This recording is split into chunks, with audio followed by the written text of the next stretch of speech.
Hello friends, good morning, good afternoon, good evening, जिस भी समय में आप देख रहे हो। एक बार अपने आप को ये चीज़ बोल लीजिएगा वीडियो को स्टार्ट करने से पहले।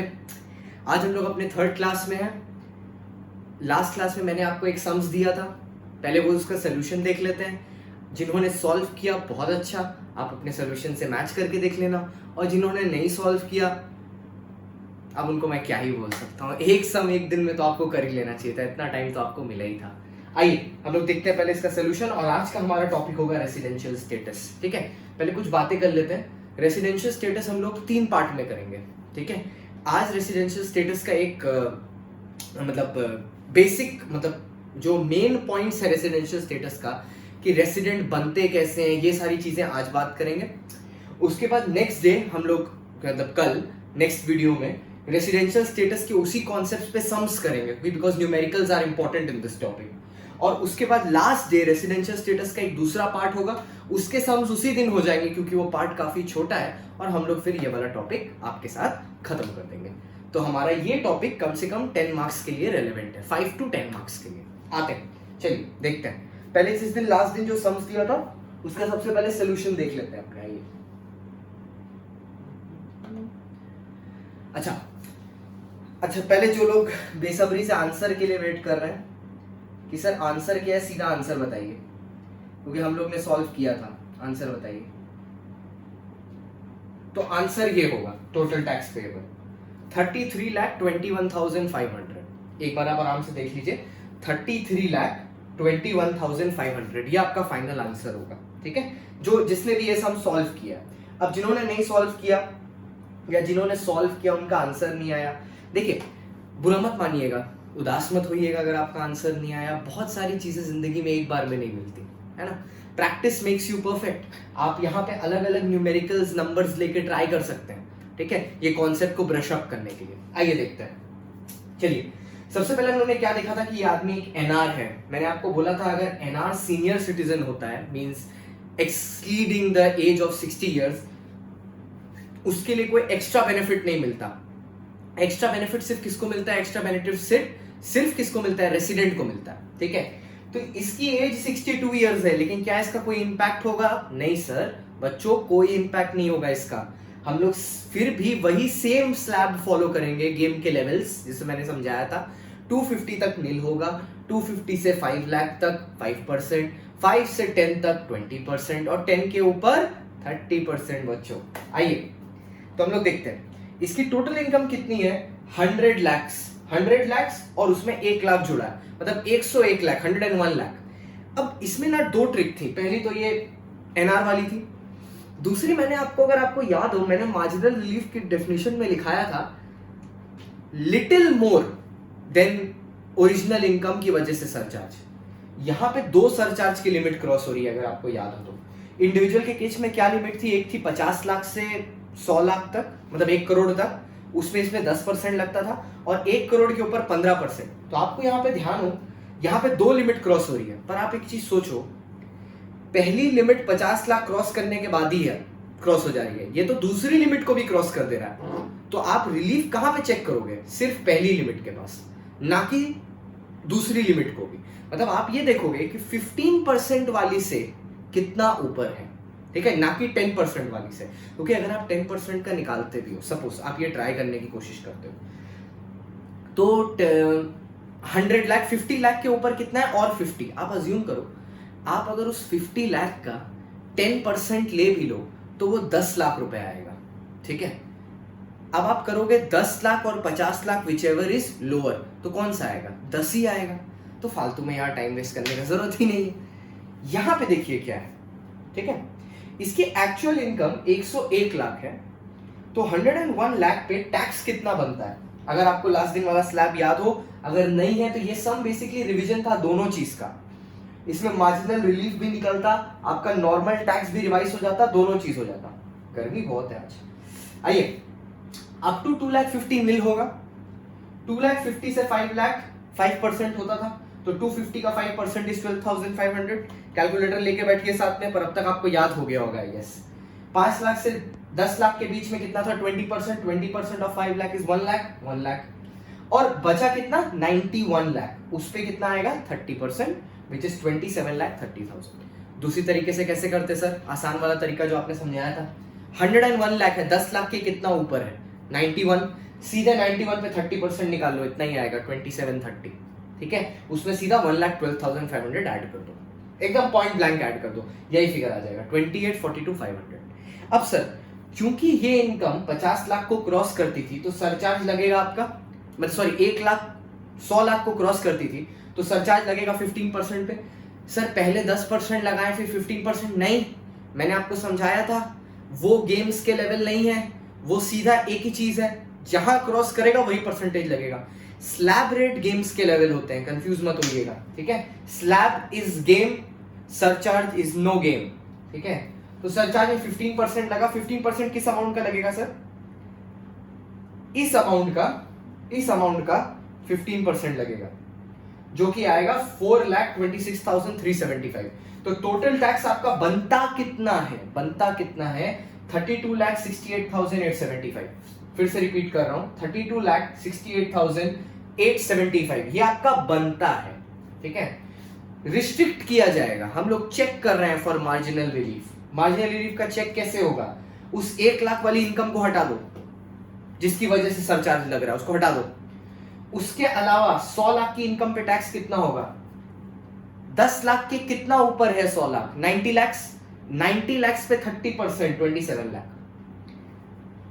100 लाख 10 लाख के कितना ऊपर है? 90 लाख। 90 लाख की इनकम पे 30% 27 लाख। ये 90 लाख पे आया है 27 लाख। उसके साथ हमें प्लस क्या करना है? 1,12,500 ऐड किया, 28,12,500 आ गया। इस पे 10% सरचार्ज लगेगा। सर 10% क्यों? ये जो 100 लाख है ये 50 लाख के ऊपर है, 50 लाख से 1 करोड़ तक कितना सरचार्ज है? 10%। तो इस पे 10% सरचार्ज लगेगा। सर इस अमाउंट पे 10% सरचार्ज लगा के टोटल आता है 30,93,750। कितना आता है? 30,93,750। ये टोटल आ गया। अब हमको चेक करना है मार्जिनल रिलीफ के लिए 100 लाख के कितने ऊपर इनकम है? 1 लाख है, ठीक है। और इस 1 लाख ऊपर होने की वजह से कितना ज्यादा टैक्स लग गया है हम लोगों को, कैसे पता चलेगा? सर एकदम इजी बताइए, एग्जाम में कैसे पता चलेगा? बिना लॉजिक के कैसे पता चलेगा? Your total tax which should be minus your tax which should be without surcharge. Total tax with surcharge minus total tax without surcharge, इन दोनों न्यूमेरिकल वैल्यूज का डिफरेंस विल बी 175 125। और इसके बाद तो हमने एक तो सिंपल सी चीज बताई थी, टैक्स लायबिलिटी में ऐड क्या होगा? Whichever is lower. तो 1 लाख और 17125 में लोअर कौन सा है? 1 lakh. So we will simply add rupees 1 lakh to 30,93,750 and it will become 31,93,750, ठीक है। अब इस अमाउंट पे हम लोग सिंपली 4% सेस ऐड करेंगे and the total comes to 33,21,500। This is your total tax payable. Quite simple sums था, ठीक है। अच्छा अब अगर किसी ने नहीं किया था और सर सोल्यूशन कॉपी करना है, आप इसमें टाइम वेस्ट करके मतलब नहीं है सोल्यूशन कॉपी करने में। हालांकि अगर आपको मैं रिकमेंड करूंगा आप एक बार खुद से सॉल्व करो, पर अगर आपको नहीं करना, कॉपी ही करना है, तो मैंने टेलीग्राम में नीचे लिंक आएगा डिस्क्रिप्शन में टेलीग्राम का, उसमें ये नोट्स हैं। जो लोग ऑलरेडी टेलीग्राम में एडिट थे उनको ये नोट्स 10:30 बजे के आसपास पहले ही मिल गए। अभी रात के 12:20 हो रहा है जब मैं ये वीडियो शूट कर रहा हूँ। ऑलरेडी 10:30 बजे मैंने नोट्स इसके शेयर कर दिए थे कि जिससे आप नोट्स पहले से देख सको, तो उसमें ये सोल्यूशन दिया होगा ऑलरेडी, ठीक है। ये वीडियो आपको आज रात में 2:30 बजे तक अपलोड करके मैं सोऊंगा, तो कल सुबह आपको ये वीडियो अवेलेबल आप देख सकते हो। अगर रात में कोई जग रहा है, हालांकि इतनी देर तक आपको जगना नहीं चाहिए, पर अगर आप जग रहे हो तो रात को ही आप देख सकते हो। अब अगर आपको क्वेश्चन पूछता है मार्जिनल रिलीफ का अमाउंट क्या होगा, पता है ये सब क्वेश्चन कहां से आ सकता है? ये खुद एक क्वेश्चन बन के आ सकता है एमसीक्यू में। ये खुद एक क्वेश्चन बन के आ सकता है एमसीक्यू में। क्या करेगा? आपको एक अमाउंट दे देगा और आपको बोलेगा calculate marginal relief on the amount. तो पूरा सम ना आके सिर्फ मार्जिनल रिलीफ का आ जाएगा एक नंबर के लिए। तो मार्जिनल रिलीफ का अमाउंट हमेशा याद रखिएगा, it's the difference between this amount and this amount. It's the difference between this amount and this amount. अब दिस अमाउंट और दिस अमाउंट को बोलेंगे कैसे? Tax because of extra income, tax because of extra income minus extra income, that is your marginal relief. उतना ही सरकार ने मेरा tax माफ किया, that is the simple concept of marginal relief. अच्छा, अब यहां से शुरू होता है फ्रेश क्लास, रेसिडेंशियल स्टेटस। अच्छा, तो इससे पहले मैं 10 सेकंड आपको टाइम दूंगा, आप सब कुछ सेटल कर लो, हेडिंग वेडिंग लिख लो, क्लास 3 भी, ठीक है। 10 सेकंड में आपको टाइम देता हूं, फिर शुरू करूंगा।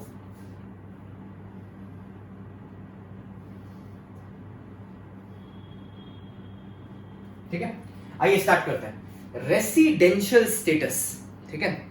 सबसे पहले मेरे को एक बात अपने आप से पूछ के बताना, स्कूल में कैसे होता था? क्लास 2 में जाने के लिए 1 पास करना है, 3 में जाने के लिए 2 पास करना है। मैं उनकी बात नहीं कर रहा हूँ जो ट्रायल रन में पास होते हैं, बट जो पास होते हैं एक्चुअल में। 4 में जाने के लिए 3 से पास होना है, 5 में मेरा ऑब्जेक्टिव क्या है? अगर मेरे को 12 का बोर्ड्स एग्जाम देना है तो पहले मेरे को 10 और 11 पास करना पड़ेगा, है ना। ऐसा तो नहीं हो सकता कि मैं पहले 12 दे दूं फिर 10 दूं। सर आप ये सब बात क्यों कर रहे हैं? आप मेरा जवाब दीजिए, आप आउट जोर से जवाब बोलिए, सोचिए कि मैं सुन रहा हूँ, ठीक है। आप अपने जवाब दीजिए, क्या ऐसा पॉसिबल है कि मैं पहले 12 दे दूं फिर 10 दूं? तो आधे लोग तो ये बोलेंगे सर पॉसिबल हो ना हो, क्या बेवकूफ हूं मैं जो पहले 12 दूंगा फिर 10 दूंगा? मैं तो 12 दे के आगे बढ़ूंगा, ठीक है। सर ये आपने क्यों बोला, देखेंगे क्यों बोला, ठीक है। आइए सबसे पहले मैं 2 बारे में बात करना चाहता हूं। सिटीजन कौन होता है, पर्सन ऑफ इंडियन ओरिजिन क्या होता है, और रेसिडेंट क्या होता है। सिटीजन कौन होता है, पर्सन ऑफ इंडियन ओरिजिन क्या होता है, और रेसिडेंट क्या होता है। क्योंकि हम लोग ये तीनों कॉन्सेप्ट को एकदम मस्ती से भेर बदल करके यूज करते हैं। कॉमन पैरेलल्स लैंग्वेज में we use this words interchangeably, but there is a lot of difference between them, ठीक है। First, citizenship. Sir citizenship is a birth concept. आप जिस जगह पैदा होते हैं आप वहां के सिटीजन होते हैं, और सिटीजन बनने का आपके पास सबसे बड़ा प्रूफ है योर राइट टू वोट, ठीक है। द वोटर आईडी कार्ड बोलते हैं ना, द राइट टू वोट। और सिटीजन आप किसी कंट्री में तभी बन पाओगे जब या तो आप वहां बॉर्न हुए हो, या तो आप सुनना मेरी बात, ये वाला पॉइंट को एकदम ध्यान से सुनना, ठीक है। या तो आपने किसी कंट्री की सिटीजनशिप ले ली है, या तो आप बॉर्न हुए हो या आपने किसी कंट्री की सिटीजनशिप ले ली है। अब एक बात सोचने वाली होती है, सिटीजनशिप लेंगे कैसे, मिलती है क्या? मैं आपको एक बात बताता हूँ, हर कंट्री के लॉज अलग होते हैं, ठीक है।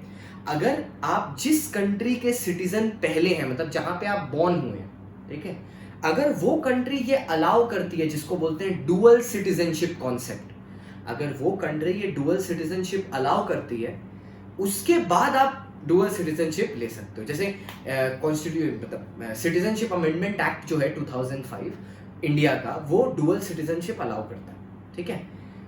तो अब सुनना ध्यान से, अगर मैं किसी कंट्री का सिटीजन हूं, जैसे मान लो हम सिर्फ इंडिया के बारे में बात कर रहे हैं, तो वहां पे मेरे को पैदा होना पड़ेगा, वोटर आईडी कार्ड बनाना पड़ेगा, I will have the right to vote India में, then I am a citizen of India, ठीक है।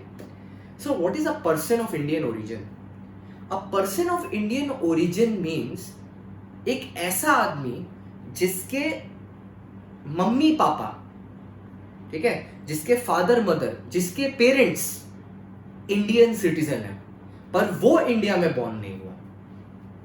सुनो ध्यान से, क्या बोल रहा हूं, जिसके मम्मी पापा इंडियन सिटीजन्स हैं पर वो इंडिया में बॉर्न नहीं हुआ है, he will be called a person of Indian origin, ठीक है। क्योंकि उसके पास ना, क्योंकि उसके मम्मी पापा इंडिया में है, मतलब इंडिया में मतलब इंडियन सिटीजन्स हैं, he will have a citizenship of India as well as citizenship of a country he is born in, since dual citizenship concept is allowed by India, ठीक है, since dual citizenship concept is allowed by India। तो क्या बोला sir, अगर मैं खुद ही India में पैदा हुआ हूँ, मेरी मम्मी भी इंडिया, मम्मी पापा भी इंडिया में ही रहते हैं, तो मैं हूँ सिटीजन, और मेरे पास वोटर आईडी कार्ड होना चाहिए, राइट टू वोट होना चाहिए, और एक इंडियन पासपोर्ट होना चाहिए।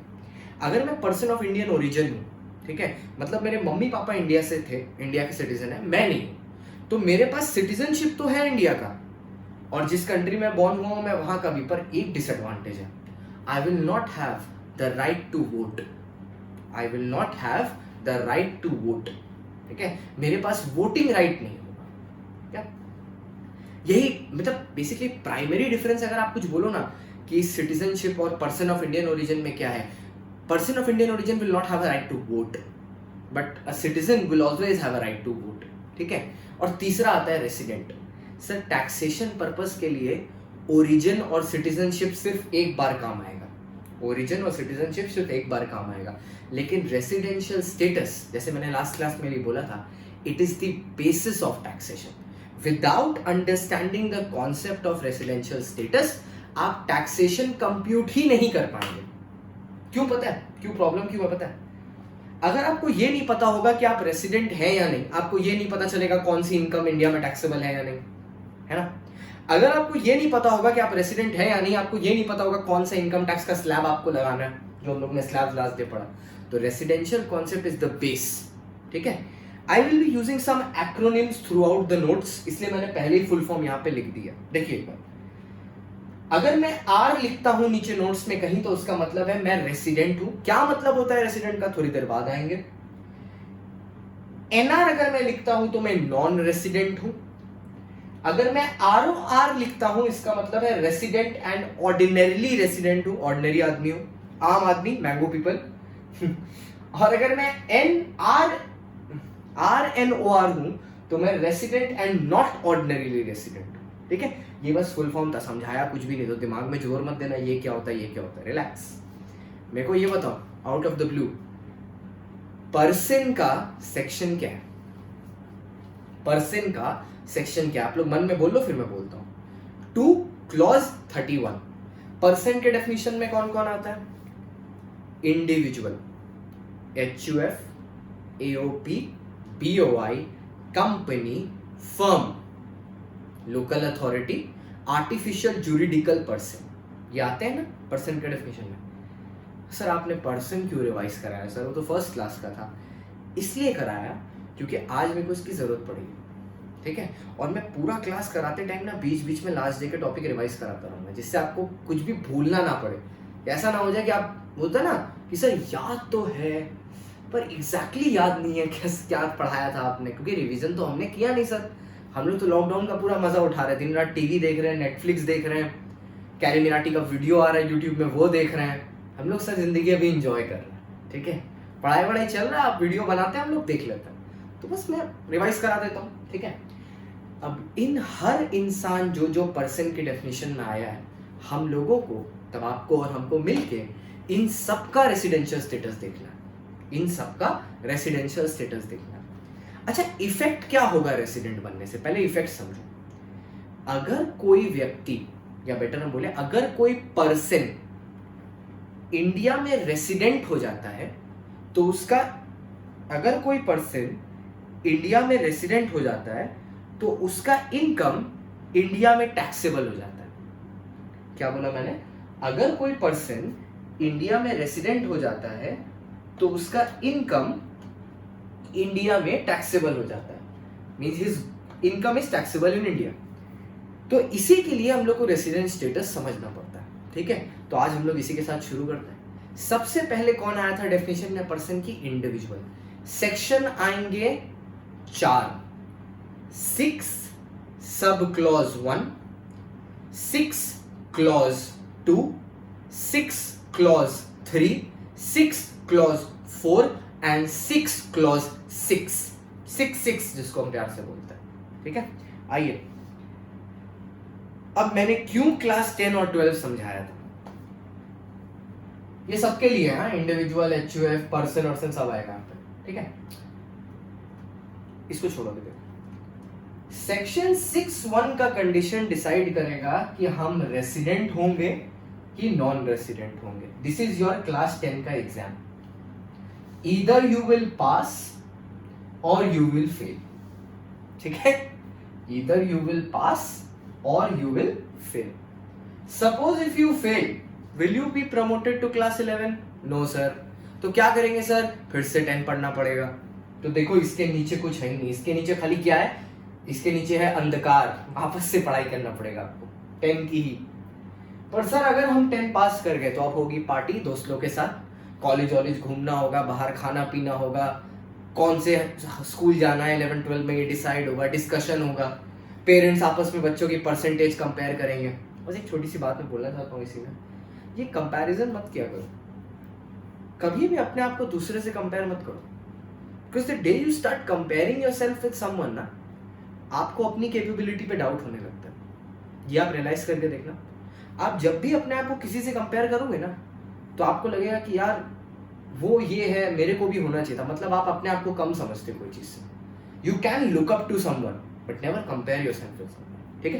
आते हैं, तो अगर मान लीजिए हमने 10 का एग्जाम पास कर लिया सर, तो अब हम लोग 12 का एग्जाम देंगे। तो 11 पढ़ने के बाद, यहाँ पे आप बीच में कहीं 11 पढ़ रहे हो, ठीक है, उसको इंपॉर्टेंस नहीं देता हम लोग। 11 में कौन पढ़ाई करता है, सब 12 में ही करता है। तो आप सीधा 12 में आ रहे होगे, ठीक है, आप 12 में आप 12 का एग्जाम दोगे। दो बातें हो सकती हैं, ऑफिस देखते थे ना, आप एग्जाम देंगे, अब दो बातें हो सकती हैं, या तो आप पास होंगे या तो आप फेल होंगे। चलो मान लो कि आप पास हो गए, तो 10 के साथ 12 की भी डिग्री मिल जाएगी। 12 की डिग्री की 10 की डिग्री से इंपॉर्टेंस ज्यादा होती है, मार्क्स भी ज्यादा आते होंगे, अंडर मोस्ट सर्कमस्टेंसेस सब्जेक्ट कम हो जाते हैं ना। तो जब आपको रेसिडेंट की डिग्री मिली, मतलब क्लास 10 की डिग्री मिली, तो आपको बुलाया गया रेसिडेंट। जब 12 की डिग्री मिली तो कुछ ज्यादा मिलेगा, एक आर से 2 अल्फाबेट और ऐड हो गया आपके सामने, OR हो गया। तो now you are resident and ordinarily resident. क्या बोला, 10 का एग्जाम दिया, तुमको आर बुलाने लगे आज से।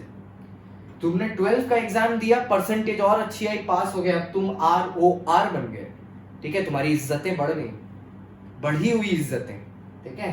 तो रेसिडेंट एंड ऑर्डिनरीली रेसिडेंट हो गए तुम, ठीक है। ये आज थोड़ा HDMI केबल प्रॉब्लम दे रहा है।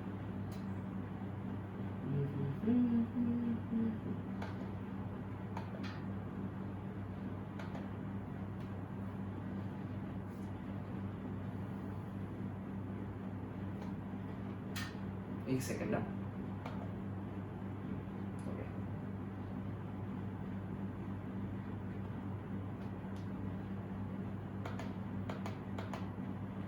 ठीक है। तो सर ये डिग्री मिलने के बाद हम लोग यहाँ आ गए। अब सोचो अगर आप 12 में फेल हो गए, ठीक है, होता है 12 में बहुत सारे डिस्ट्रैक्शंस वगैरह भी होते हैं। तो मान लीजिए अगर आप 12 में फेल हो गए, तो 12 की ही डिग्री नहीं मिलेगी ना। ऐसा थोड़ी ना है कि 10 की भी डिग्री आपसे छीन ली जाएगी, है ना। सिर्फ 12 की डिग्री तो नहीं मिलेगी आपको, ऐसे बुलाया जाएगा क्लास 12 नॉट पास्ड। ये थोड़ी ना बोला जाएगा since class 12 not pass class 10 also fail, ये थोड़ी ना होगा। तो आप बन जाओगे RNOR, रेसिडेंट हो बट नॉट ऑर्डिनरी रेसिडेंट, मतलब you are as good as this, simple. तो सर फिर से 10 का एग्जाम दिया, या तो पास होंगे या फेल, फेल हो गए, कहानी खत्म। 12 तो देने ही नहीं मिलेगा, तो ये एरिया का सवाल ही पैदा नहीं होता। 10 का एग्जाम दिया, पास हो गए सर,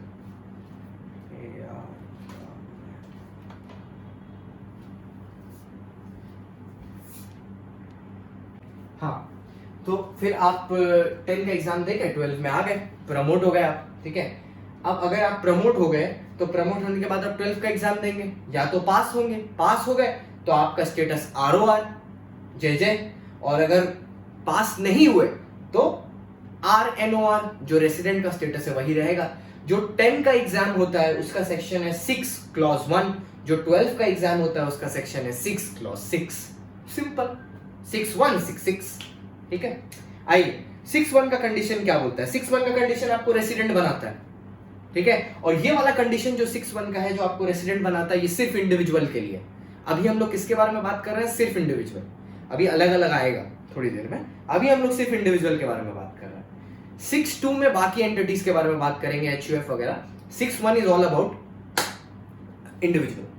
क्या बोलता है, आप रेसिडेंट हो गए अगर आप इंडिया में करंट प्रीवियस ईयर में, मतलब कौन सा प्रीवियस ईयर, 1920 में 182 डेज इंडिया में रहे हैं। कितने दिन इंडिया में रहे हैं, 182 डेज। 182 डेज अगर आप इंडिया में रहे हैं तो आप करंट ईयर में रेसिडेंट होंगे। देखो वो PY लिखा है, आप उसके सामने प्रीवियस ईयर लिख लीजिए, PY के सामने प्रीवियस ईयर लिख लीजिए प्लीज, ठीक है। मैं सबके सामने बता दूंगा क्या लिखना।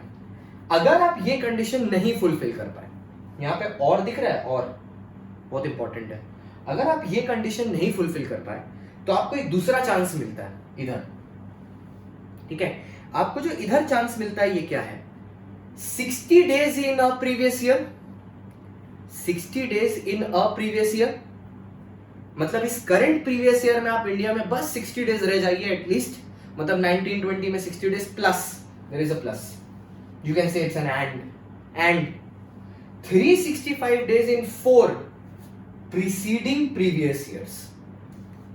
60 days in current previous years, 365 days in 4 preceding previous years. Let's calculate. अभी previous year कौन सा है? 1920. Suppose ये आदमी इंडिया में रहा जनवरी, फरवरी, मार्च, सिंपल रखता है, जनवरी, फरवरी, मार्च 1920 के पीरियड में, तो मतलब ये 1/1/20 से 31st 3/20 इंडिया में है. Is this more than 182? No, तो ये कैंसिल हो गया, ये तो नहीं हो सकता. इसके बलबूते पे अब ये रेसिडेंट नहीं बन पाए. तो क्या देखना है, ये क्या it is more than 60? Yes, जनवरी 31, 28 फरवरी, ठीक है, 59 और फिर 31 उधर, 60 और 90 डेज हो गए, मोर देन 60 है, और ये एटलीस्ट 60 है, सॉरी एटलीस्ट 60 है, तो 60 तो हो गया, 90 हो गया. अब तुम पिछले 4 साल में देखो और इमीडिएटली प्रीसीडिंग, मतलब यहाँ पे एक आई लगा लो, IPPY कर लो, इमीडिएटली प्रीसीडिंग प्रीवियस ईयर्स. 1920 के पहले के 4 साल क्या होंगे? आज मजा आएगा, देखें कितना प्रीवियस ईयर समझ में आया. पहले मन में एक बार बोलो 1920 के प्रीवियस 4 साल क्या होंगे, फिर हम बोल देंगे. 1819 पीछे जाना है हम लोग को, 1819, 1718, और क्या होगा 1718 के बाद? 1617, और क्या होगा 1516. तो 1516, 1617, 1718, 1819 का टोटल मिला के शुड एटलीस्ट बी 365 डेज. अगर ये दोनों में से कोई एक भी कंडीशन पूरा हो जाता है तो वो पर्सन 10 का एग्जाम पास कर जाता है and he becomes a resident as per section 6 clause 1. ठीक है, आगे बढ़ते हैं. अब इनके बारे में हम लोगों को कुछ बातें देखनी है यहां पे. ठीक है, अगर इनमें से दोनों कंडीशन भी पूरी नहीं हुई, कोई भी कंडीशन पूरी नहीं हो पाई, तो वो 10 का एग्जाम फेल हो जाएगा and he will be called an NR, not resident या नॉन रेसिडेंट. ठीक है, अब ये बहुत इंपॉर्टेंट पॉइंट है इसलिए मैंने इसको रेड में लिखा है. रिमेंबर, ये जो फॉलोइंग 3 केसेस आप पढ़ने जा रहे हो, जो अभी 3 केसेस हम लोग पढ़ेंगे, इन 3 केसेस में 61A will not be applicable. पहले मैं इंग्लिश में बोल रहा था, आपको दिखा देगा मतलब क्या है. अभी जो 3 केसेस मैं पढ़ाऊंगा, इन केसेस में 61A will not be applicable. 61A है क्या? 61A ये है, देखो 61A मतलब ये नीचे आने वाली जो 3 कंडीशन मैं पढ़ाने वाला हूं, इन 3 कंडीशन में रेसिडेंट बनने का हक आपको सिर्फ ये कंडीशन दिला सकती है. इस कंडीशन की तरफ तो हम देखेंगे भी नहीं. मतलब सर मान लीजिए कि जो 3 कंडीशन आप बोलने वाले हो, इसमें करंट प्रीवियस ईयर में मैं 200 दिन इंडिया में रहा हूं. वाह, 200 दिन इंडिया में रहे हो. हाँ सर, मैं 200 दिन इंडिया में रहा हूं, और प्रीवियस पिछले 4 साल मिला के मैं सिर्फ 20 दिन इंडिया में रहा हूं, ओनली 20 डेज. तो अगर ये 3 कंडीशन नहीं होती तो मैं रेसिडेंट हो जाता, क्योंकि 182 डेज तो कंप्लाई हो गया. पर क्योंकि ये 3 कंडीशन है और मैं इन्हीं में फॉल करता हूं, तो मैं रेसिडेंट नहीं होऊंगा, क्योंकि 60 से ज्यादा तो मैंने रह लिया, लेकिन 365 हुआ क्या? नहीं हुआ. तो सर देखते हैं ये 3 कंडीशन क्या है. 3 कंडीशन को मैं प्यार से बुलाता हूं CEO, chief executive officer, CEO. चलो इनको डिकोड करते हैं. चीफ एग्जीक्यूटिव ऑफिसर है क्या? मैंने आपको बोला था ना, इंडियन सिटीजन और इंडियन ओरिजिन हम एक एक्ट में इंटरमीडिएट के सिलेबस में एक ही बार काम आएगा सिर्फ. ठीक है, आज ही आ जाएगा, बस एक ही बार काम आएगा. ठीक है, आज ही आएगा, एक ही बार आएगा. ठीक है, और इसी टॉपिक में एक बार और आएगा, बट मैं उसको सेपरेटली नहीं गिनता, सेम ही में गिनता हूं, सेपरेटली नहीं गिनता उसको. तो एक ही बार आएगा. ठीक है, क्या है ये? एक इंडियन शिप है. ठीक है, शिप होती है ना बड़ी बड़ी जहाज, हवा वाला नहीं, शिप. ठीक है, टाइटैनिक. एक इंडियन शिप है. What do you mean by Indian ship? ठीक है, वो शिप इंडिया में रजिस्टर्ड है। सर शिप का भी रजिस्ट्रेशन होता है? हाँ बेटा, जब गाड़ी का रजिस्ट्रेशन होता है, बाइक का रजिस्ट्रेशन होता है, तो आपको क्या लगता है शिप का नहीं होता होगा? तो शिप का रजिस्ट्रेशन होता है, और वो इंडियन शिप कब होगा? जब वो इंडिया में रजिस्टर्ड होगा। अब इंडियन शिप में अगर कोई व्यक्ति, अगर कोई इंसान इंडियन शिप में इंडिया को छोड़ के जा रहा है, अगर वो इंडियन शिप में इंडिया को छोड़ के जा रहा है एक प्रीवियस ईयर के अंदर, 1920 के अंदर इंडिया को छोड़ के जा रहा है as a member of the crew, as a member of the crew. अब माइंड यू, ये कोई टीचर डिस्कस नहीं करता जनरली, क्रू का मेंबर बन के जा रहा है, कैप्टन बन के नहीं जा रहा है। Captain is not cover. अगर हम शिप के कैप्टन है, कैप्टन कौन होता है? वो जो व्हाइट कलर का मतलब टोपी पहनता है और शिप चलाता है, ठीक है, वो शिप एक्चुअली ऐसे चलता है, मैंने ऐसे गाड़ी की तरह दिखा दिया, पर जो शिप चलाता है, आप टाइटैनिक मूवी देखोगे तो आपको समझ में आएगा, जो शिप चलाता है वो होता है कैप्टन। कैप्टन की बात नहीं कर रहा हूँ, क्रू का मेंबर की बात कर रहा हूँ, मतलब मैं बेसिकली सेलर की बात कर रहा हूँ। किसकी? सेलर की। तो अगर मैं उस कैटेगरी में हूँ, मतलब मान लो मैंने 1920 में एक इंडियन शिप था और वो हार्बर से लीव कर रहा है, ठीक है, बाहर जाने के लिए, इंडिया के बाहर जाने के लिए, तो मेरा रेसिडेंशियल स्टेटस कैसे डिटरमाइन होगा 1920 में? As per 61B, 60 days plus previous 4 years में 365। अगर ये है तो मैं रेसिडेंट हूं, नहीं है तो मैं सीधा नॉन रेसिडेंट हूं। जय जय। अब सर आप सीए बनेंगे, सबका सपना होता है सीए, सीएस, सीएमए बनने के बाद, या आप जो दूसरा भी कोर्स कर रहे हो, सब इंडियंस का ये सपना होता है, ठीक है, कि सर नौकरी लगे इंडिया के बाहर की लगे, क्योंकि इंडिया में नहीं रहना ना आपको। आप ऐसे सोचते हो को इंडिया में नहीं रहना, क्योंकि आपको इंडिया में क्या दिखता है जब आप इंडिया के बारे में सोचते हो? आपको दिखता है कि पुअर कंट्री है, फैसिलिटीज उतनी नहीं है। बाहर की जब आप अपने दोस्तों की फोटोज देखते हो या मूवीज में बाहर की लोकेशन देखते हो, आपको लोकेशन बड़ी सुंदर लगती है। आपने कभी ये सोचा है कि आप इस कंट्री में पैदा होंगे? वो कंट्री भी ऐसी बन सकती है, हमारी कंट्री भी वैसी बन सकती है, प्रोवाइडेड हम लोग ऐसा कुछ करें, है ना। वहां मोदी जी चिल्ला चिल्ला के बोलते रहते हैं स्वच्छ भारत, स्वच्छ भारत, आप फिर भी चिप्स का पैकेट खा के रास्ता पे ही फेंकते हैं, और फिर आप बोलते हैं कि लंदन की सड़क बहुत साफ है। हिपोक्रेसी मत करिए। If you want to change something, be the change and that will bring change in people, ठीक है। अगर आप खुद चेंज बना नहीं सकते, चेंज ला नहीं सकते, तो आपका कोई हक नहीं होता ये बोलने का कि इंडिया चेंज नहीं हो रहा है, ठीक है। अच्छा, तो अब मान लीजिए आप सबका ही ड्रीम होता है कि सर पहले ही जॉब लगे, सीधे दुबई में लग जाए या कोई कंट्री में बाहर लग जाए, जिससे हम लोग अपनी जिंदगी बाहर जाके बिता पाए, ठीक है, इसमें कोई बुरी बात नहीं, सबका बड़ी बड़ी सोच होती है। तो अगर मैं एक इंडियन सिटीजन हूँ और मैं इंडिया के बाहर जा रहा हूँ for the purpose of employment, ठीक है, मैं इंडिया के बाहर जा रहा हूँ for the purpose of employment, तो मतलब 1920 ईयर में अगर मेरे को इंडिया के बाहर जाना पड़ा for the purpose of employment, तो ये देखा जाएगा क्या उस ईयर में मैं 60 डेज रहा हूँ इंडिया में। मतलब मान लो, ठीक है, जस्ट सपोज ऐसे कर लो कि मैं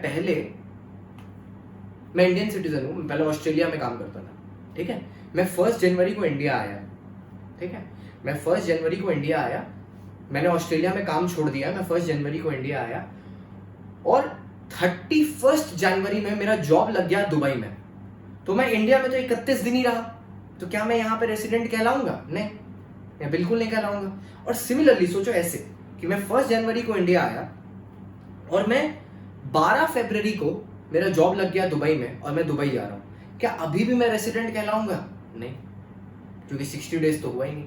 अब एक और सिनारियो अज्यूम करो, ठीक है, कि मैं 1 नवंबर को ऑस्ट्रेलिया से इंडिया आया, ठीक है, नवंबर, दिसंबर, जनवरी, फरवरी, ठीक है, 4 महीना, 120 फरवरी, मार्च भी ले लो, ठीक है, अच्छा सितंबर, नवंबर, दिसंबर, सितंबर, अक्टूबर, अच्छा चलो 1 सितंबर को मैं आया, ठीक है, मैं इंडिया 1 सितंबर को आया। मैं ऑस्ट्रेलिया में पिछले 10 साल से था, अभी इस बार इंडिया आया हूँ, मैं इंडियन सिटीजन हूँ, और 1 सितंबर को मैं इंडिया आया और मैं इंडिया से वापस जा रहा हूँ 31 मार्च को या 30 मार्च को, 30 मार्च को, for the purpose of employment in Dubai. Now you think मेरा 182 डेज तो पार हो गया, कायदे से मेरे को रेसिडेंट हो जाना चाहिए था, पर क्योंकि ये प्रोवाइजो आ गया, याद है प्रोवाइजो, ये प्रोवाइजो आ गया, एक्सेप्शन आ गया, इस वजह से मैं बच जाऊंगा, क्योंकि इस ईयर में तो 60 डेज क्रॉस हो गया, पर इसके पहले वाले 4 साल में तो मैं इंडिया में था ही नहीं, उसका टोटल तो 0 है, तो मैं रेसिडेंट फिर भी नहीं बन पाऊंगा। ठीक है, आई होप ये एग्जाम्पल क्लियर हो। अगर आपको इसमें कोई भी दिक्कत हो रही हो, आप मेरा नंबर नीचे पड़ा हुआ है, नीचे नंबर डिस्क्रिप्शन बॉक्स में होगा, आप नंबर में मेरे को क्या बोलते हैं मैसेज कर देना, या ईमेल भी है, मैं ईमेल तुरंत रिप्लाई करता हूँ। ठीक है, मतलब हर दिन में मैं एटलीस्ट 2 बार देखता हूँ, बेटर होगा आप फोन में मेरे को मैसेज कर लो। ठीक है, इंस्टेंट रिप्लाई मिल जाएगा आपको, या आप टेलीग्राम में भी अपना क्वेरी प्लेस कर सकते हो, या इसी वीडियो के कमेंट बॉक्स में भी आप डाल सकते हो, मैं रिप्लाई कर दूंगा। ठीक है, आइए, और लास्ट चीज सोचना, जो मैंने थोड़ी देर पहले जब टॉपिक ओपन किया था, ओरिजिन के बारे में बहुत बातें की थी मैंने।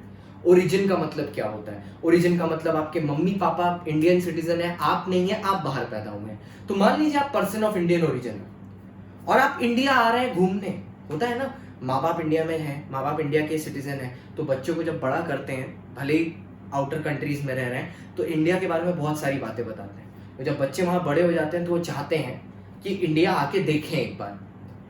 आपने एक पिक्चर देखी होगी, नमस्ते लंदन, ठीक है, कटरीना कैफ और इसकी मूवी है, क्या नाम है, अक्षय कुमार की।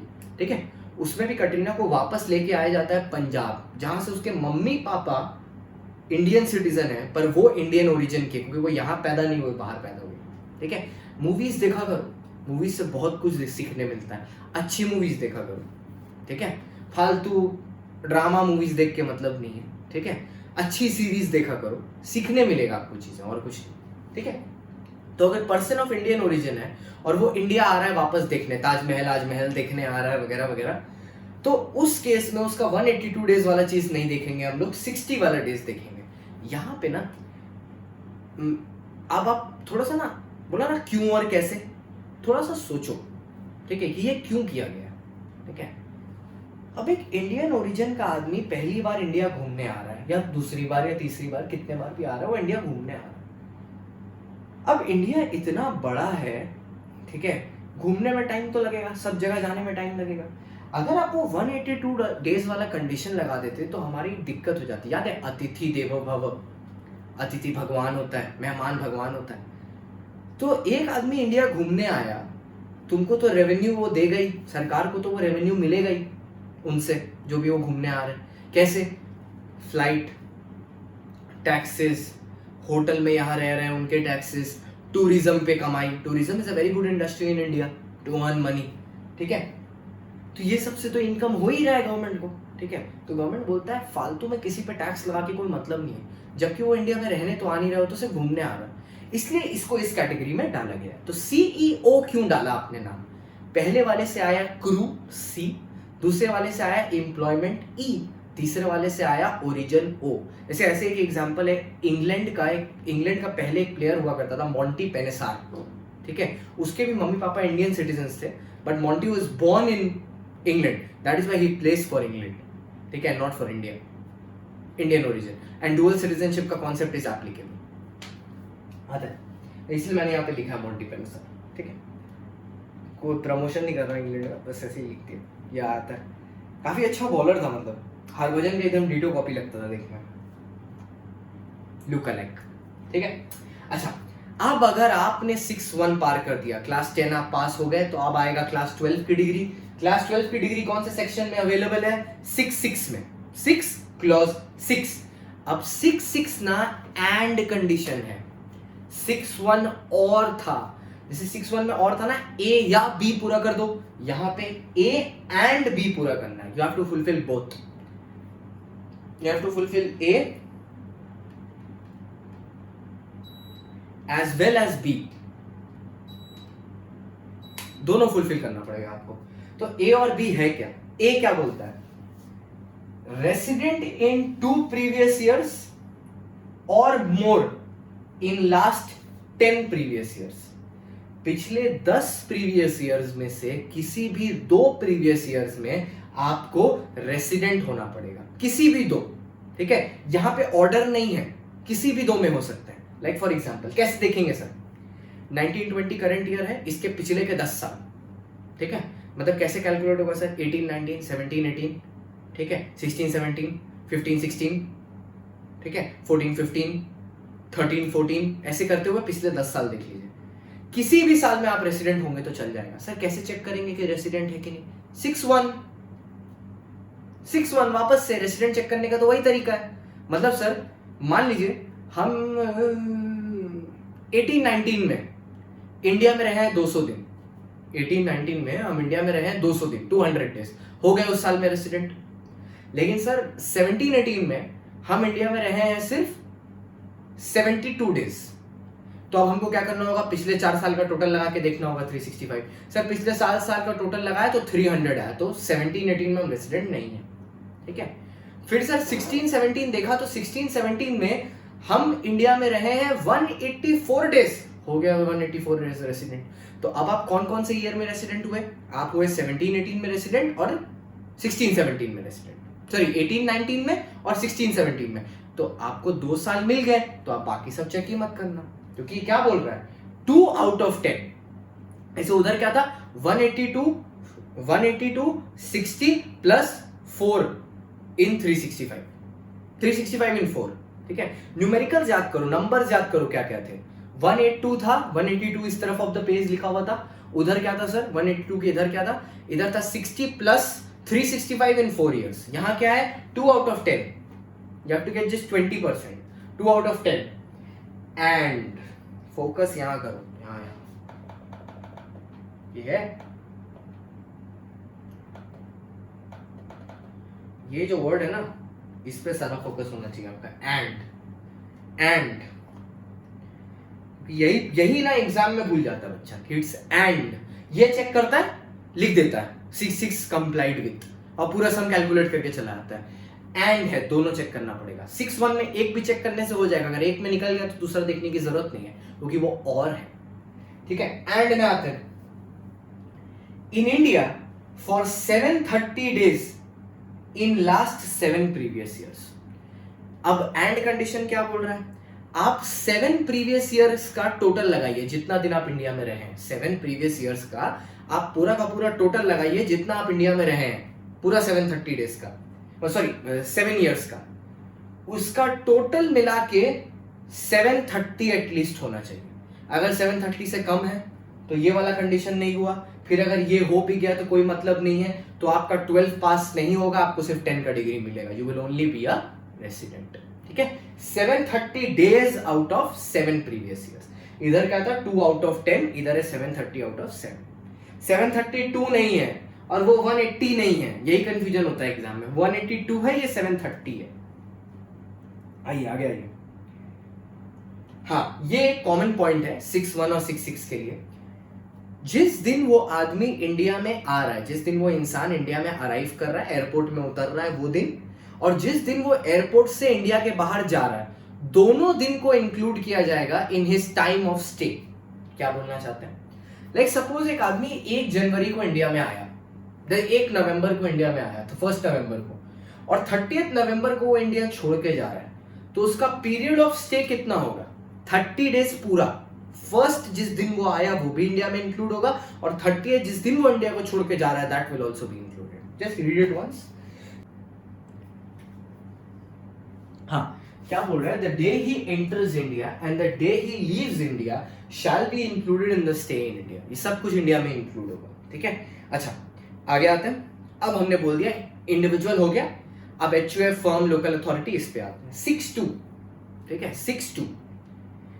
अब HUF क्योंकि बिजनेस है और इंडिविजुअल नहीं है, तो एक वर्ड आएगा C+M, कंट्रोल एंड मैनेजमेंट। मतलब चलाता कौन है, डिसीजन मेकिंग पावर कहां पे है, मतलब बिजनेस डिसीजंस कहां से लिए जाते हैं। लाइक फॉर एग्जांपल थोड़ी देर के लिए अज्यूम करना कि गुप्ता ब्रदर्स जो है वो एक इंटरनेशनल ब्रांड है, थोड़ी देर के लिए अज्यूम कर लो, ठीक है, और इसका हेड ऑफिस कैलिफोर्निया में, जस्ट अज्यूम कैलिफोर्निया में। तो अब अगर इसका कंट्रोल एंड मैनेजमेंट, जो इंडिया वाला जो ऑपरेशन चल रहा है, अगर वो पूरी तरह से कंट्रोल और मैनेज किया जाता है इंडिया के बाहर से, पूरी तरह से कंट्रोल या मैनेज किया जाता है इंडिया के बाहर से, तो वो फिर इंडिया में रेसिडेंट नहीं हो पाएगा। कंट्रोल एंड मैनेज क्या किया जाता है, उस बिजनेस के जो भी डिसीजन ले होते हैं वो बोर्ड ऑफ डायरेक्टर्स लेते हैं, और बोर्ड ऑफ डायरेक्टर्स की मीटिंग इंडिया के बाहर होती है, ठीक है। इंडिया में खाली क्या है, उसके सेलिंग एजेंट्स हैं, ठीक है। जैसे पता है किसका केस है, नाइक का केस है, रिटेल आउटलेट्स है, खाली सेलिंग एजेंट्स हैं, तो उसका बिजनेस क्या इंडिया में है? नहीं, उसका बिजनेस बाहर है, ठीक है। इंडिया में उसका बिजनेस नहीं माना जाता because the control and management is not in India, ठीक है।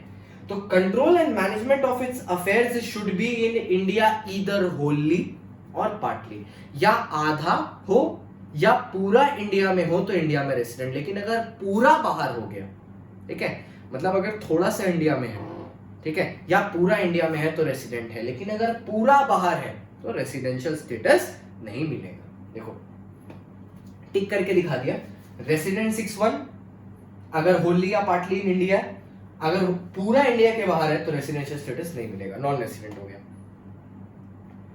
अब 6(6) का कंडीशन ROR कैसे बन पाएगा? HUF को ROR का स्टेटस सिर्फ तब मिल सकता है अगर उसका कर्ता कौन होता है याद है? फर्स्ट डे बताया था, HUF का मेन कर्ता धर्ता, उसका मेन सबसे एल्डर आदमी जो HUF को मैनेज करता है, उसका बिजनेस देखता है, वो होता है कर्ता। तो कर्ता अगर 6(6) को सेटिस्फाई कर देता है, 6 सेक्शन 6 क्लॉज 6 को सेटिस्फाई कर देता है, तो पूरा का पूरा HUF ROR बन जाएगा, पूरा का पूरा HUF ROR बन जाएगा। अदरवाइज क्या होगा भाई, अगर 12 पास नहीं हुआ तो सिर्फ 10 का डिग्री रह जाएगा। RNOR resident but not ordinarily resident, मतलब ऑर्डिनरी आदमी आप नहीं बन पाए, ठीक है। आपको पता चलेगा नेक्स्ट क्लास में कि ऑर्डिनरी बनने का इफेक्ट कितना भारी होता है, अगले क्लास में पता चलेगा। Firm, LLP, LA local authority, body of individual, AOP association of person और आर्टिफिशियल जुरिस्डिक्शनल पर्सन का भी रेसिडेंशियल स्टेटस जैसा 6(2) में है ऊपर, ठीक है, मतलब ये जैसा HUF के केस में है वैसा ही होगा। मतलब अगर एक फर्म का control and management of affairs Holi या पार्टली इन इंडिया में है तो वो रेसिडेंट होगा इंडिया में, अगर होली आउटसाइड इंडिया है तो रेसिडेंट नहीं होगा। सिमिलरली एक LLP का control and management of affairs अगर होली इंडिया में है तो वो इंडिया में रेसिडेंट होगा बच्चों, वरना वो इंडिया में अगर होली इंडिया के बाहर है तो वो रेसिडेंट नहीं होगा। Same with local authority and the same with AOP and BOI। लेकिन firm, LLP, AOP, BOI, artificial juridical person में 6(6) जैसा कोई कॉन्सेप्ट ही नहीं है। Means they can only B resident but can not be resident and ordinarily resident, ठीक है।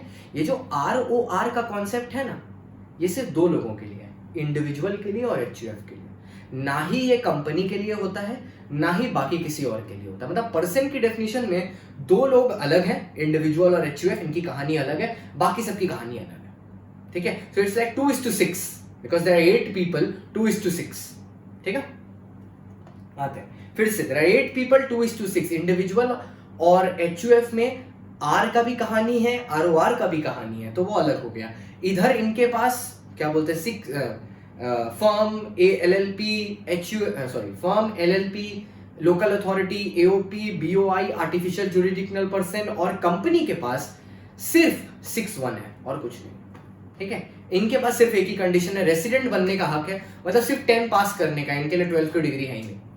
आइए आगे, यहां लिख दिया मैंने, जस्ट 6(6) नॉट एप्लीकेबल, NA का मतलब है नॉट एप्लीकेबल। अब कंपनी, ये हम लोग का आखिरी टॉपिक है यहाँ पे, पर इसके ऊपर अभी एक मस्त डिस्कशन होगा और प्रैक्टिकल लाइफ वाइज डिस्कशन होगा, ठीक है। और किताबी बातें खत्म करने के बाद आपको सुनना पड़ेगा क्योंकि ये आपकी जिंदगी में बहुत इंपॉर्टेंट है, ठीक है। कंपनी का सेक्शन क्या है, 6 क्लॉज 3, ठीक है। 2 किसके लिए था, फर्म, 2 किसके लिए था, HUF के लिए, firm, LLP, BOI, AOP, artificial jurisdictional person, सब कुछ 6(2) में। 6(3) में क्या है, कंपनी। बोलता है simple, a company is a resident in India if it is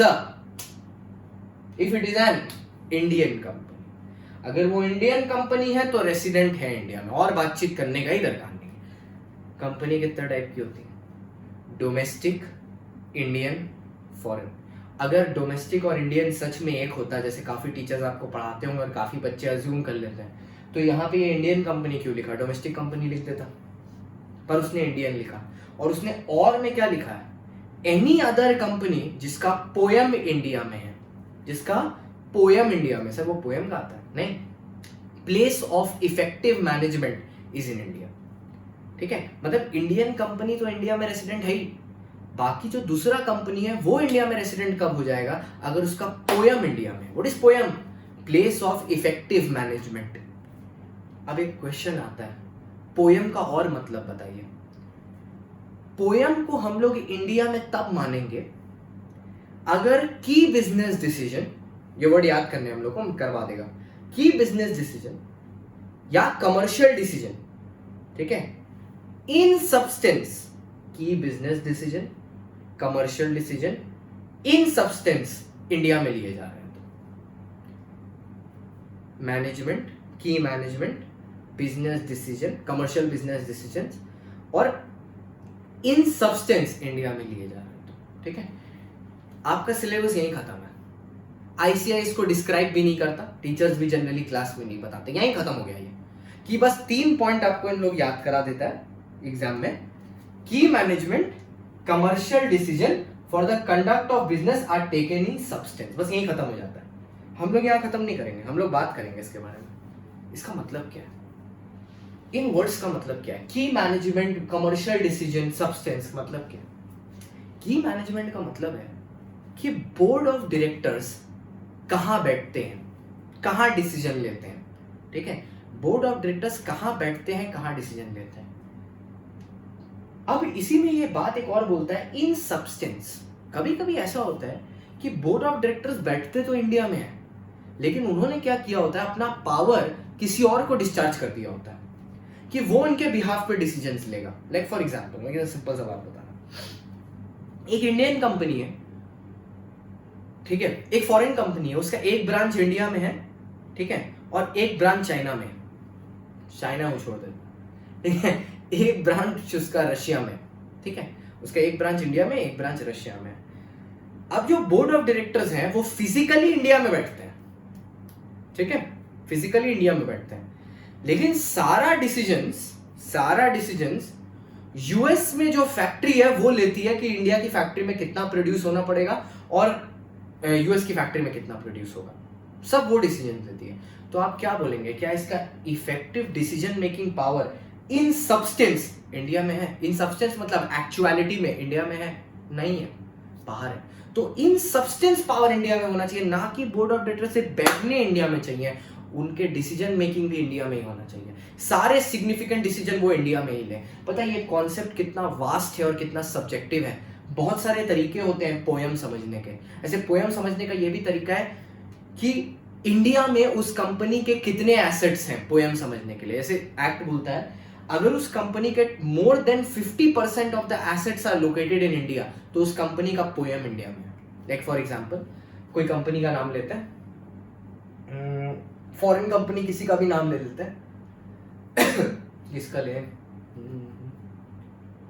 Apple ले लो, ठीक है, एप्पल अपनी फॉरेन कंपनी है। अगर एप्पल के 50% से ज्यादा के एसेट एप्पल का बैलेंस शीट का टोटल देख लो, उसके अगर 50% से ज्यादा के एसेट्स इंडिया में लोकेटेड है, तो हम लोग बोलते हैं कि फिर उस केस में उसका पोयम कहां है, उसका पोयम इंडिया में। अगर 50% से ज्यादा उसके एसेट्स इंडिया में लोकेटेड है तो चलो एक बार देखते हैं, ठीक है, कि एप्पल के एसेट्स है कितने, ठीक है।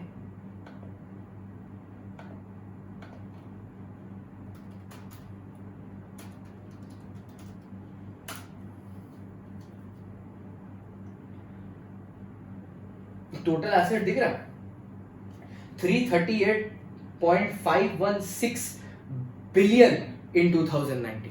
अगर इसका 50% इंडिया में लोकेटेड हो, ठीक है, तो एप्पल का पीओएम इंडिया में। चलो एक बार चेक करके देखते हैं उसका 50% दिखाता है क्या।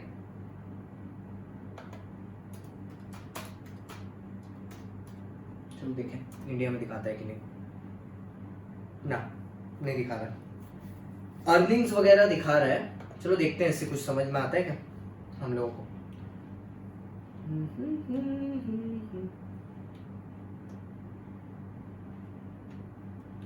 सब एड्स फेक रहता है।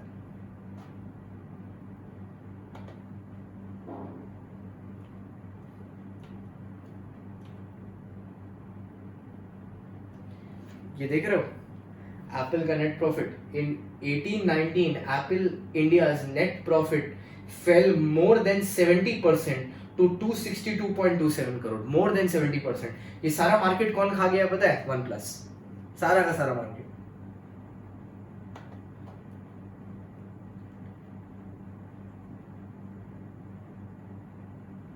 ठीक है, एक्चुअली नहीं दिखा रहा है, वो चीज पूरा शो नहीं कर रहा है, पर मान लो अगर एप्पल के केस में 50% से ज्यादा एम्प्लॉयज इंडिया में हो, ठीक है, तो उस केस में क्या हो जाएगा? उस केस में हम लोग सॉरी एसेट्स इंडिया में हो तो हम लोग मान लेंगे पीओएम इंडिया में। सर और कोई तरीका होता है? हाँ,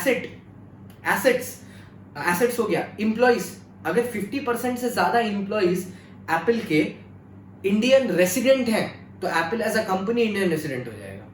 ठीक है सर, ऐसा भी होता है पता है कि बोर्ड मीटिंग, अगर more than 50% of the board meetings are held in India तो फिर एप्पल इंडियन कंपनी हो जाएगा, मतलब Indian company sorry Indian resident मान लिया जाएगा और फिर वो इंडियन का टैक्सेशन हो जाएगा, पीओएम इंडिया में हो जाएगा। तो पीओएम का कॉन्सेप्ट ना आपके लिए बहुत ज्यादा इंपॉर्टेंट है प्रैक्टिकल सिग्निफिकेंस से भी। ठीक है, इवन अब किसी बच्चे ने मेरे को पूछा था कि सर थोड़ा लास्ट में स्टॉक मार्केट का इनपुट, तो मैंने सोचा लास्ट में जाते जाते कुछ स्टॉक मार्केट से रिलेटेड यहाँ पे आया है तो मैं बोल दूं एक बार। जैसे मान लो अगर एक इंडियन कंपनी है ना, तो आपको ये भी देखना पड़ेगा कि इससे आप स्टॉक डिसीजंस भी लेते हो टैक्सेशन से। जैसे क्या है, अगर आपको पता चल गया कि एप्पल रेसिडेंट के ब्लॉक में आ गया तो अब आपको पता है उसका मेजर इनकम जो इंडिया में वो अर्न करेगा सब इंडिया में टैक्सेबल होगा, तो अब आपको उसके में इन्वेस्ट करते टाइम इस चीज के बारे में सोचना होगा कि सिंस एप्पल का सारा इनकम इंडिया में टैक्स्ड है, ठीक है, और इसके टैक्स रेट को आपको इंडिया के बाहर के टैक्स रेट से कंपेयर करना होगा, मतलब कैलिफोर्निया के। अगर कैलिफोर्निया का टैक्स रेट कम है और इंडिया का टैक्स रेट ज्यादा है तो एप्पल के शेयर्स में इंडिया में इन्वेस्ट करना कैलिफोर्निया में इन्वेस्ट करने से थोड़ा अनफेवरेबल होगा। ठीक है, and that you can get from the market as well. जैसे देखो यहाँ पे थोड़ा बहुत दिखाता है ना, वोडाफोन का शेयर्स का वैल्यू सब ऊपर दिखाता है। ठीक है, वोडाफोन इज ट्रेडिंग एट 8.90, 1.05 का plus sign. Nifty is also climbing, so with Sensex. ठीक है, ये मार्केट स्टडी थोड़ा किया करिए क्योंकि टैक्सेशन का मार्केट पे एकदम बम्पर इफेक्ट होता है। ये बात हम कैसे प्रूव करते हैं पता है? जिस दिन बजट निकलता है उस दिन मार्केट अप डाउन बहुत होता है। So tax effects everything in life. इसी के साथ हम लोग अपना क्लास खत्म करते हैं। आज के लिए बस इतना ही। नेक्स्ट डे अपने नेक्स्ट क्लास करेंगे रेसिडेंशियल स्टेटस का अलग। प्लीज लाइक सब्सक्राइब करते रहिए, आप लोगों ने बहुत प्यार दिखाया, आगे भी ऐसे ही करते रहिए। That will motivate me to do better. Comment करिए कुछ भी अगर आपको जानना हो, पूछना हो या कोई सजेशंस हो। Thank you so much. Like करिए, सब्सक्राइब करिए और बेल आइकन क्लिक करिए। Thank you, good night.